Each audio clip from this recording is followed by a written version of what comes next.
Welcome, everybody, to the Visionary Fiction Alliance Authors Interview Series. I'm your host, Brad Swift, and it is my great pleasure to spend time interviewing other visionary fiction authors as we explore this fascinating and evolving genre.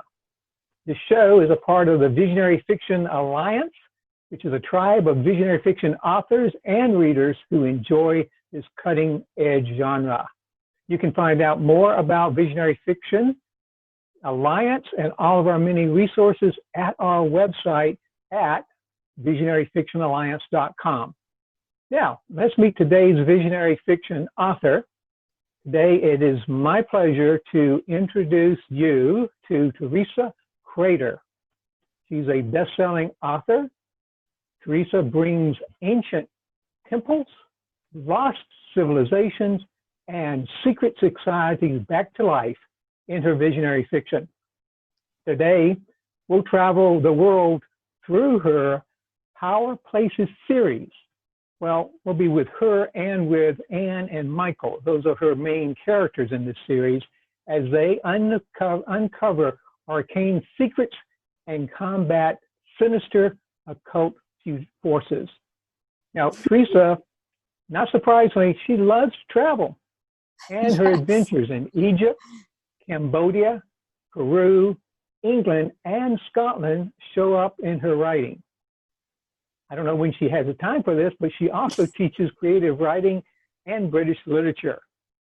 Besides the Power Places series, she's also the author of the Mystic Assassin series, which explores a character who has had a near-death experience and came back with a divine mission, and also the Star Family, which explores a Protestant sect that taught gender equality and sacred sexuality in the 1740s. And that book won the Best Fiction in the Indie Spirits Book Awards. So, welcome to the show, Theresa. Hi, thank you. That was quite the introduction. Now I'm shy. Well, even though this is about visionary fiction, most of that was true, wasn't it? It was all true. Yes. Okay, great. That's good to hear. Very good to hear. Now, as with each of our shows, I always like to start each interview with the same two questions. And, because these are kind of open-end questions that every author seems to have a different take on. So my first question is, how would you define visionary fiction? That's the first question. Give you a second to think about that. And then secondly, why do you think it's important to our world today? Now, we're recording this actually during this little, disruption called the COVID-19 world pandemic. So if you can connect it to what's going on in the world today, that'd be great as well. So again, great. First question, how would you define visionary fiction? Okay, I think visionary fiction is telling, I actually put a quote up yesterday by Rumi on our Facebook site that says that it's better to meet the friend with a capital F, and he's a Sufi, right? So the Sufi's called the friend, the higher consciousness, the divine consciousness in each of us, that part of us that's always awake and in connection with everything. And he says it's better to meet the friend through a story than directly, because it's a little overwhelming when you meet the friend directly. So I liked that. I thought, oh, there's a good one. I put it up. And I think that is what visionary fiction is. It's a way to explore the lived experience of the spiritual life in a real way, I think. Yeah, very good. Very good. And so why should people be interested in that in this day and age? Well, because if we're going to survive the shift, it's good to know what's going on. Yeah. So I think right now, if I may wax somewhat philosophical and not sound too extreme, but I think right now we are living through the moment that we all came here for. This is the time. This is it. I know so many people of my generation, and also people who are younger, who have had a feeling that they came here with a purpose, that they came here. I even told my mother this when I was very young. She said, I had an aunt who was quite mystical, and she connected to me. And my mother was upset about it. What did she tell you? You know, and and then I told her that we had talked about why I had come, what I was doing in this life. And my mother said, well, what did you tell her? And I said, well, we all came to fix the world. And she said, oh, Theresa, everybody's, when they're young, they think that, but the world is very complicated. And, you know, you're really, it's not so easy as you think. And well, she was right about that. Yeah. You were both right. Yes, we were. And I think now is the time that there's a huge shift going on. I have a friend who is a sound healer. People may know him, Tom Kenyon. He's also a Tar Heel.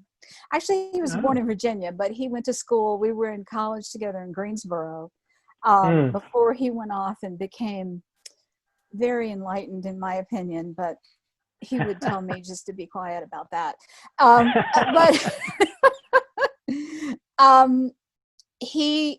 was I going to say? Oh my goodness, I got distracted. That's easy to do. You were talking about your mom. You're talking about your mom. Yes. Thinking that the world is more complicated than just every individual being able to fix it. Right. And Tom has said that, he said a few years, maybe a couple of years ago, that we were really coming into a time when a lot of corruption, a lot of just things that were wrong in the world were going to be coming to the surface, just like these things do in our own individual personalities. When we reach a point where we're ready to heal that and we're ready to transform, and all of these things come up for us to release, for us to heal, and not through denying them either, but through feeling them and living through them. And that is the healing process. And I think the world is going through a massive healing process. The homeopaths talk about a healing crisis. When you take a certain remedy, it will challenge the body to change, to go through a process of healing. And sometimes that is not comfortable. Sometimes we might go have a fever, we might, whatever. And but the body will be challenged to let go of it, to shift, to change, and to heal. And I'm not saying COVID is not real, and that the virus was put here for some divine purpose. Maybe there is a level of that, but I personally wish the guy hadn't eaten the bat, but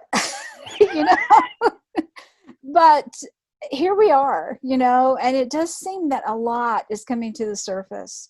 And the stories, visionary fiction, gives us a way to escape without really escaping.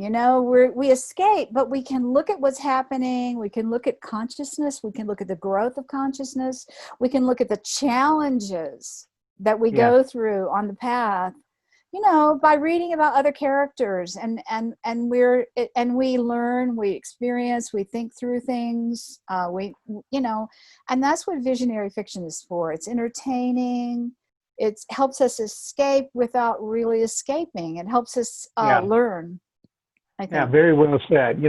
I've often said visionary fiction, if it's good visionary fiction, first and foremost, it needs to engage the reader, entertain the reader, and almost under the surface, as people are reading it, they come away with something of value that they didn't even expect because they were so engaged in the story itself.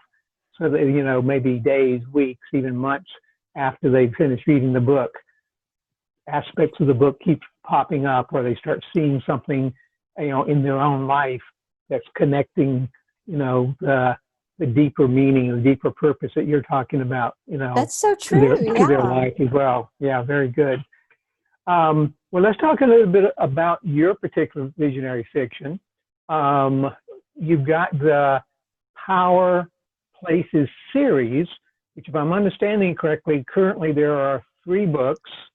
The first book is Under the Stone Paw, P-A-W. You know, I have trouble Yes. some of these words.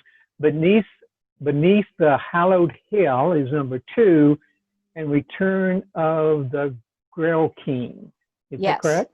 Yes, Okay. that's All right. right. Very good. Got that right. Now I'm going to read. Found something on the internet. That kind of blurbs.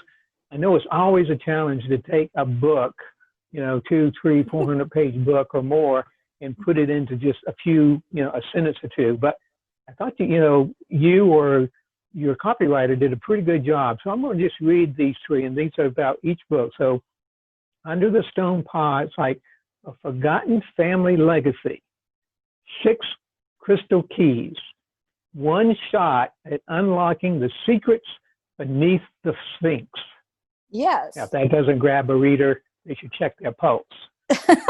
Beneath, Thank you. beneath the Hallowed Hill, 2 legendary worlds. A disaster in the making.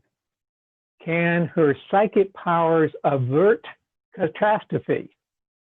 And then under Return of the Grail King, a mystical family legacy. A Another powerful legacy. king. Another legacy. I love legacy. A powerful king destined to return.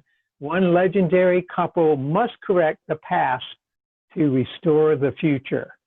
Yes. Okay, everybody, you can pause right now, go to Amazon and pick up either one of those 3 books. Probably start with Under the Stone Paw itself. So my first question is, how did the idea for this series come about? Well, I would say for this series that it came about. My partner in crime is an Egyptologist. He would call Oh, himself a chematologist, though, because of the older civilization was called Kemet, the Black oh. Land, right? And he studies sort of pre-dynastic Egypt and is interested in that. I'm sorry, I think that he just decided who his vice president is going to be. I just got a little ding, but it might not be true. But this is going to be in October, so everybody's going to know already. Talk about being a little bit scattered today. Okay, so but when we first got together, we met, and he would go to alternative history conferences and all kinds of conferences like that, and I would go along. And I was an old meditation teacher, and also had been teaching in university for a while, and it was nice to get away from academia and go to places where people are considering alternative ideas and higher consciousness and that kind of thing. And I would sit and listen to all kinds of presentations, some of which I'm sure were very well researched, some were a little far out. Maybe a little use of imagination in there somewhere. Maybe. Some may have been on a day pass, from the facility, but I loved it. It was really fun. And I also got a chance to travel with him to Egypt and go to the sites. And I don't know how should I say this? I can see things when I go to these places. A lot of people can. A lot of people can. We go to these places, and when we first start a tour, we'll say, well, tell us as we're going along, tell us what your favorite site is. And everybody will light up at a particular place. They'll just, wow, because that place talked to them. That place opened them up somehow. That place had a message for them, or a memory, or something like that. And Yeah. going through Egypt, I had a lot of moments like that. And so Anne is more my visionary character. She is a little bit like me, I guess, because she's an attorney, and then she doesn't know that her family is a bunch of powerful mystics. Her mother tried to keep her away from the family secret until her aunt died, and she inherited this crystal which begins to talk to her, and she's like, okay, what's going on? Very good. And so I was never as skeptical as Anne, but I'd like to take her through her awakening process. Yeah. And then Michael is a little bit more like my husband, who he's the intellectual, the man. He has. People say, how much research did you do for this book? There's so much information here about Egypt. And I would say, well, this is what I would do. I would say, I won't shout, but I would shout downstairs, Stephen, what about blah, blah, blah? And he would answer back, and I would type away, so Well, that's just not fair. It's not fair at all.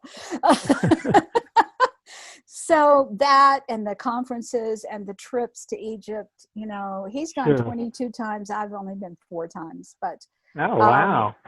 That was the first book. I put it all together. I had written one before about my experience with meditation, the guru invasion of the 80s,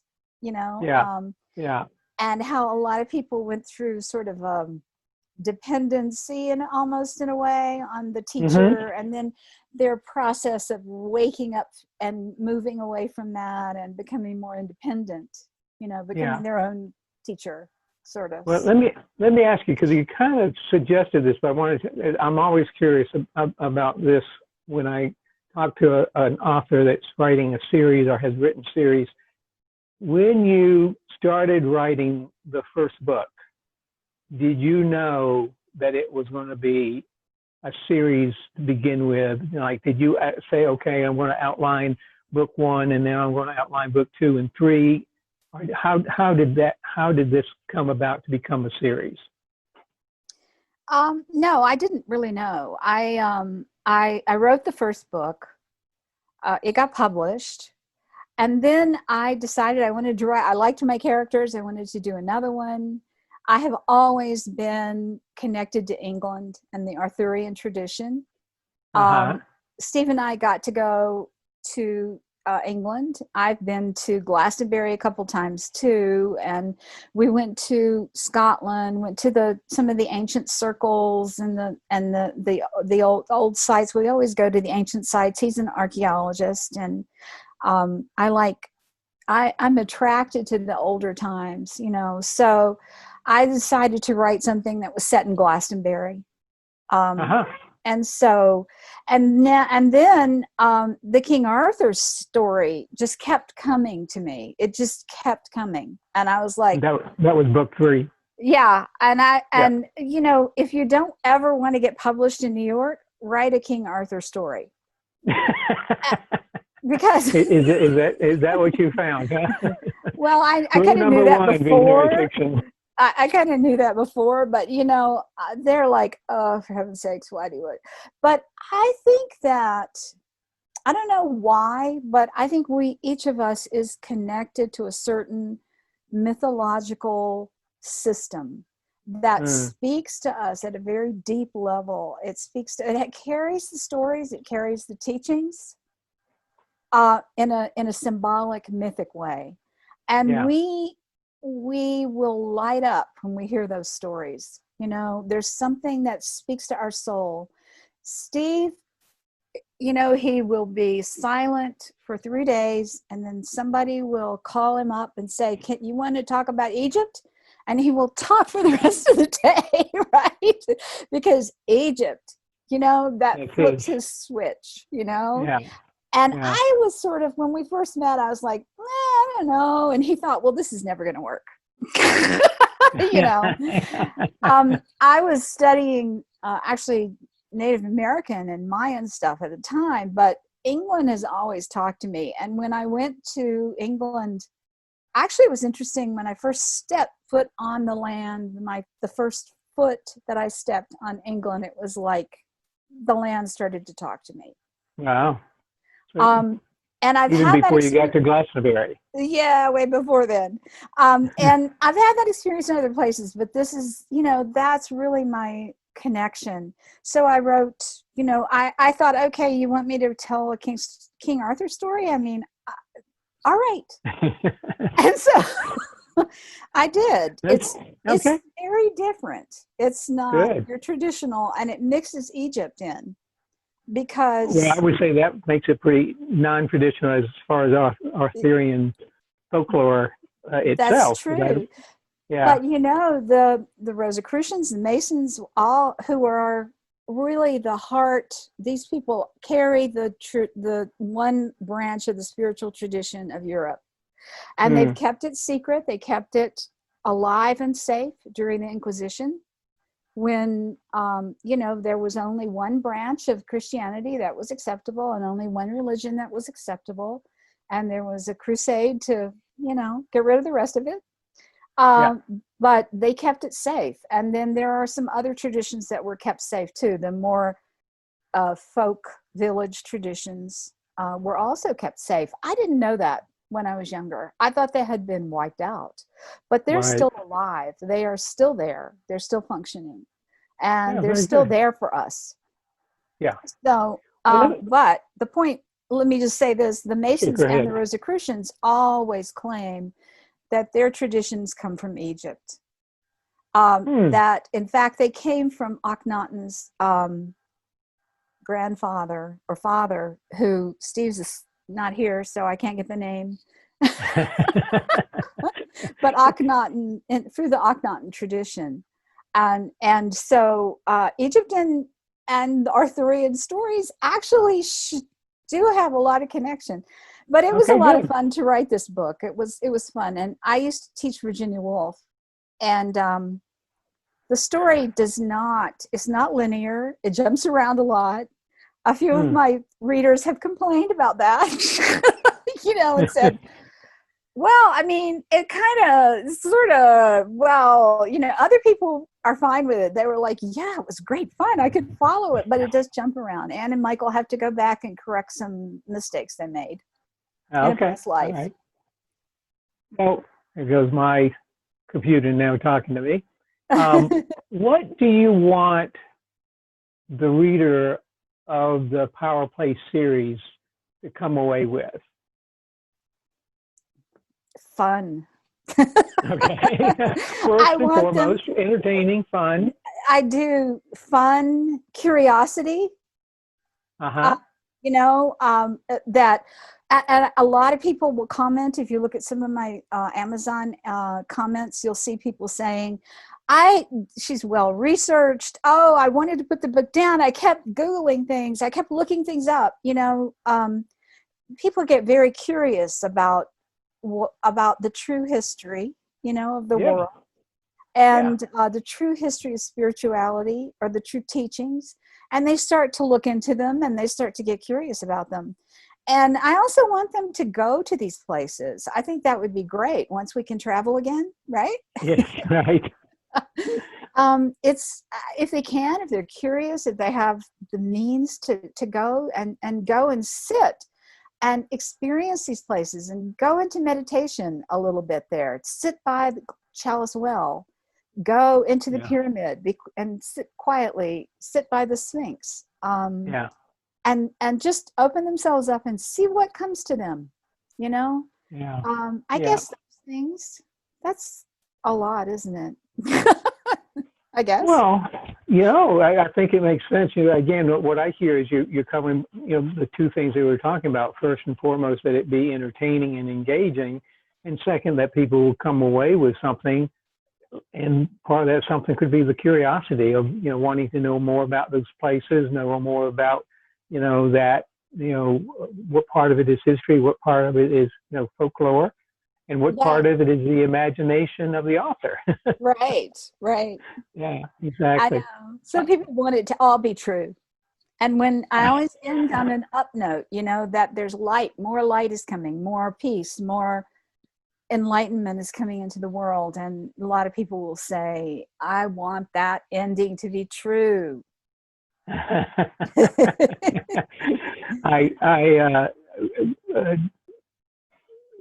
The end of last year, the beginning of this year, I wrote a book called The Fringe Candidate.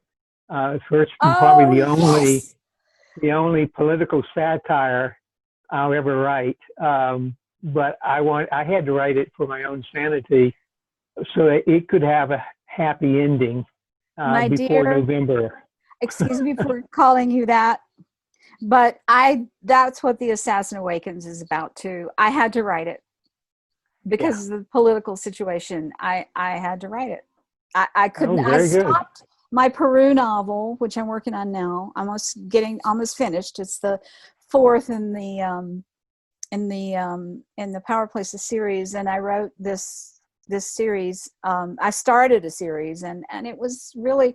It's not that I like killing people. That's not the deal. Right, but I was for my sanity. I had to write it. And what's the name of that again? It's called Assassin Awakens. Assassin Awakens. Okay. Yeah. So that's your version of a political satire or political thriller. It sounds like It's a thriller. Yeah, it's a thriller. Yeah, I Very have to good. read The French Candidate, and I really want to read your animal stories. Those look like so much fun. I want to read all your books, so I guess I'll have to start teaching so I have extra time to read. Exactly. Yeah, but those let the kids go. No, it's not really kids though. You're teaching in college, right? College Well, level? I retired from my college job, and I'm teaching graduate school right now. I'm teaching some graduate courses in writing. Oh, and very good. As soon as my books or my job pays off the mortgage, right, I will I will stop and just write and read and travel. You mentioned this fourth book, so I want to make sure. So it's the fourth in the Power Places series. Does it have a title yet, or are you still? Not yet. Yeah. People maybe can help me out, but by October it will probably have one. Yes, and I know that's when it's October now, right? That's when we're going to be on air. This is viewing. It will be. And when do you expect the book to be ready for publication? Oh, October, November, maybe November. Okay. All right. So this is really good timing. So you guys who are listening to this, again, it will be live by October. Check on Amazon, see if there's a fourth book in the series itself. But not to worry about it because you haven't read the other three yet. You've got plenty to read in the meantime. So that's right. A book a month, and then there'll be another one. Exactly. And what's the question you wished I had asked you? Well, the question I wished you'd asked me was about the Star Family and how I came to write the Star Family. Okay. I'll give you a minute to. A minute. I got to talk fast. Okay, so we're both Tar Heels. We're both from North Carolina, right? And I grew up in Winston-Salem, which was founded by the Moravians, partly, which is a very tiny Protestant group, and seemed to be a very traditional Protestant group, except we make cookies and play the brass band and have good cookies, love feasts and things like that. But then one time I was at a conference, Steve was walking around. I saw a book. It said William Blake's Sexual Path to Spiritual Vision. And I thought, so I picked it up. I looked in the front. It said that William Blake's mother had been a Moravian in the 1740s. And not only that, in London, which I didn't know we were there. And not only that, but they had been teaching sacred sexuality in the 1740s. Wow. Zinzendorf taught that there was no shame in sexuality because we had been redeemed, right? The body had been redeemed through the traditional Christian idea of Christ, dying, and that there was no shame. And in fact, there was a spiritual tradition to a husband and wife's joining. And they even had a special place where this would happen because they lived in a commune, right? When they were first there, and they lived in choirs, and the men and women lived separately. So they had, like good Germans, they organized everything. And there were times when they had this event. But also they taught a great deal about men and women being equal. Education of women was very important. And this was in the 1740s, which very good. Totally blew my mind. Yeah. I thought my grandfather would have I was sure he was rolling over in his grave, and that there was an earthquake down in Old Salem, you know, and I know I'm talking too long. I wrote to one of our ministers who I saw online. He had done his PhD dissertation on this period. And I said, is it true? Can it be true? And he went, oh yeah. And so, well, you know, there actually was a earthquake here in North Carolina just a couple of days ago. So I took a while. Yes. But somebody's rolling over in their grave. So the week started with a hurricane and ended with an earthquake, right? Yes, exactly. 2020 is not too exciting. No, exactly. Well, Theresa, this has been a joy. I want to let people know that, well, let me ask you, how can they find out more about your books and order your books? You prefer sending them to your website, to Amazon? Is it available elsewhere? Just you know, let us know about that. If you go to my website, you can order those books straight direct sale. Theresa L. Crater. There's an L in there, theresalcrater.com.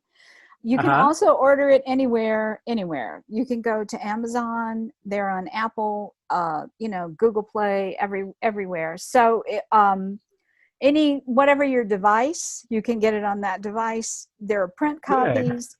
And there are audiobooks also. I was going to say, there are audiobooks also. Yes. Great. Very good. Very good. Well, I want to thank you again for your enlightening conversation and your fun your fun spirit on this interview. It was so much fun to talk to you. Thank you. Well, thank you. I enjoyed it as well. So this interview will be coming out shortly, and I'd like to invite everybody to stay with me for just a moment. I'll be right back with today's Right on Purpose coaching tip right after this. Take care, everybody. And welcome back. This is both a Right on Purpose coaching tip today and also an announcement. So let's get right into it. Now, I'm going to be looking down occasionally because there's some things that I want to make sure I share with you, and I've got notes here because today is about mind maps. I love mind maps. I use them a lot. Probably everybody, listening to this is familiar with them. But in case you're not, in case you're one of the 3 people on the planet who haven't heard about mind maps, it's very simple. It's a very economical and creative and beneficial way to organize your thoughts, to get kind of a mind dump. There's a lot of different ways you can use them. In fact, see if I can show you. This is a mind map about mind maps. I even do a lot of my note-taking through mind mapping itself. It just works so well. So I'm going to show you some examples. But first, how to use them. Well, a couple major ways. One is you can do it like I do. I actually prefer, and I think there's some advantages to actually using pen and paper, something of that nature. I'm going to show you another one here. This is a big one that I'm in the process of doing. Again, got really colorful on this one. This is about starting the whole process of my next novel, which we'll talk about here in just a minute during the announcement stage. So I use one notebook, one master notebook for everything. And then I use a sequence of different colored pens depending on what the subject matter is. That works for me. That's another, that's a free Right on Purpose coaching tip you might want to try, rather than having, something over here with, for one thing, something over here for something else. Try, putting it all together and just using different colors. So the reason I wanted to introduce that is because I've got some tags here. Here's another mind map. Again, somewhat different colors, very simple. This one was on the climactic ending for this next novel, which has a working title of Junkyard Dogs. Let's see what else we got here in our little tabs. We also have, hang in there with me. Spark to Flame. What's next? What is Spark to Flame? We'll get to it. Again, another teaser there in the announcement stage. So you can see there's a number of different ways you can use mind maps. besides using it on pen and paper or pencil and paper or colored markers or whatever, you have that, there's a number of different computer programs they can use. Some of them are free, some of them are, purchased. They can be quite effective. I've got one myself, named, I think it's called Snapple, for the Macintosh. It's effective, but I tell you the truth, I just prefer this. I prefer doing it by hand. I think there's some connection between the brain and the hands that you just miss if you're doing it out on computer itself. So again, you can try it both different ways. Okay, so I'm looking at my notes that are in mind mapper here. I've looked at it, I say, when do you use it? Well, one of my favorite times is when I'm stuck. It's like, okay, where do I go next? Maybe I'm working on a book, or maybe I'm working on a project, a marketing project, something like that. And I'm like, okay, where do I go next? Well, where I go next, two things I go next to. One is mind mapping.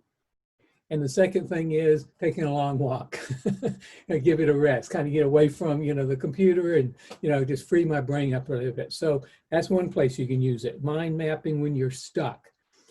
When your mind is cluttered, which may be part of the reason that you're stuck, but also you might just have so many different things going on. You're like, how do I deal with it all? Start with a mind map. Just get all those thoughts, all the different projects, all the different things you're working on out in one different area so that you can start to prioritize it. Because that's another thing you can do with mind map. It's great for organizing your thoughts.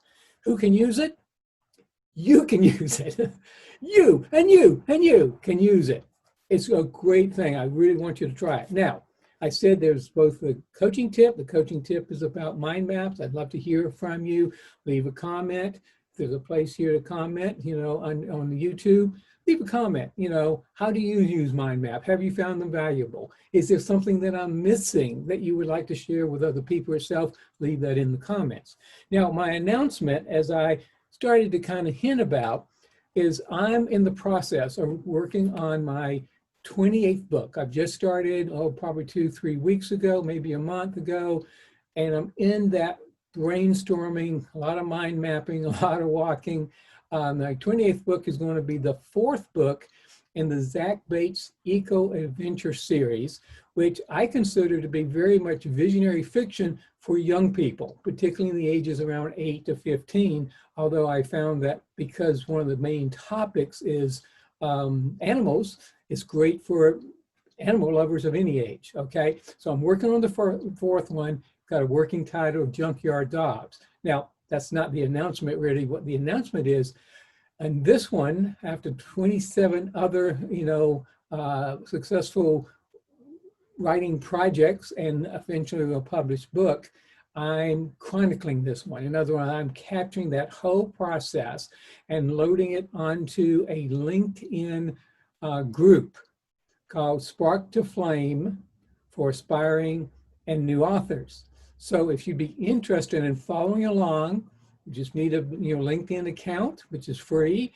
The group is free. I'll be, in fact, very soon be loading a lot of things that I've been kind of accumulating. I want to try to kind of get caught up in the process so I can do it on a more timely basis itself. So again, there's a link here underneath that you can go to check out that and join us for that process, which is a proven process. It's something that I've been developing over several years and have successfully used it 27 other times. So I think it'll work this time as well. So far, it certainly is. So it's a proven process, but at the same time, it's flexible. You don't have to follow exactly to the rules. You can, go out and explore what works for you.